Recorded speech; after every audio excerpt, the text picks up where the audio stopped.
How's she going? Well, we scrubbed and scrubbed, and we're starting to see some bare cast now. But holy shit, what a pig. What a dirty swine, I tell ya. This is just the first stage of cleaning. I'll clean it up by hand best I can. I'm using, what am I using?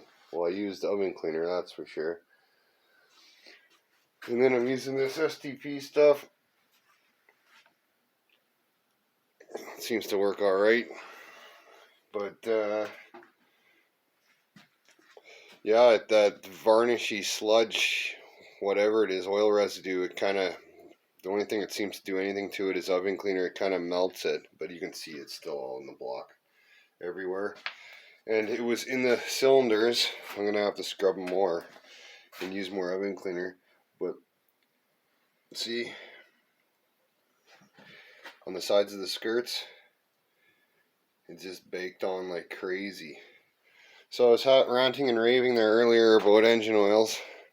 I think the issue is they're starting to tell you to use thinner oil not to protect your motor to get better gas mileage, which is BS.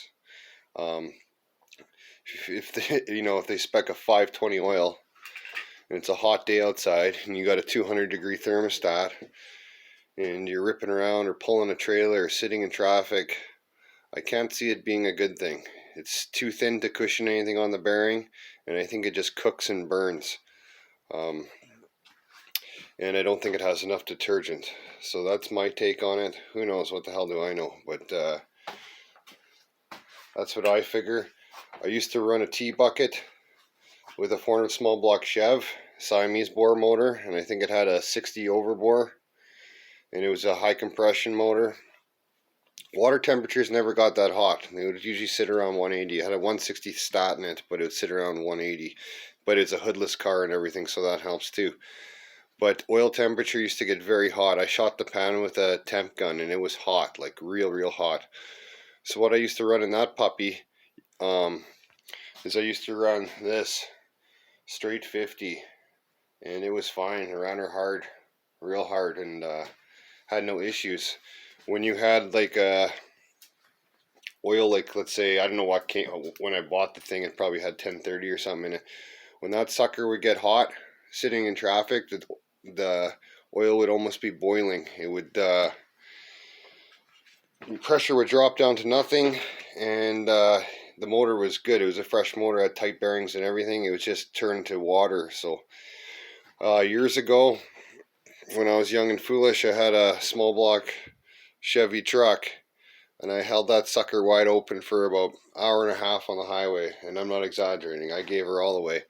And when I stopped, I popped the hood, and no bullshit, there was oil boiling out of the valve covers. Probably should have had 50 weight in that sucker for that run too. But anyhow, she's coming. Spent about 2 hours, couple rolls of shop rag later, and scrub brushes and cleaner, and we're starting to see some bare cast. But this is just the start. I'm going to clean up best I can here at home. And then I'm going to fill the water jackets full of vinegar. I'll do one side at a time. I'll drain it out the block plug. Then I'll knock the frost plugs out. And I will take it to the car wash and I will wash everything. But I'll get the cam bearings out before I do that, and I'll knock out all the oil galley plugs and clean it all in the garage and then pressure wash them out. And we're going to fill this block up with Moroso hard block. So I'll do that, and then I'll probably clean everything again and do it all over again, to tell you the truth. Once I think it's good, I'll put it together, but I have a lot of cleaning. I'll have to do the same thing to the crankshaft. The pistons and rods I'll clean up as good as possible. I usually use a aluminum mag wheel cleaner for pistons, and I'll clean the rings, of course, with an old ring, and then I'll put them in my dishwasher.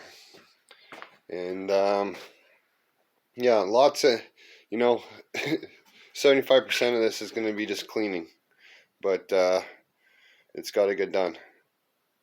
So yeah. Well, look at that, 8 3/4 A-body housing.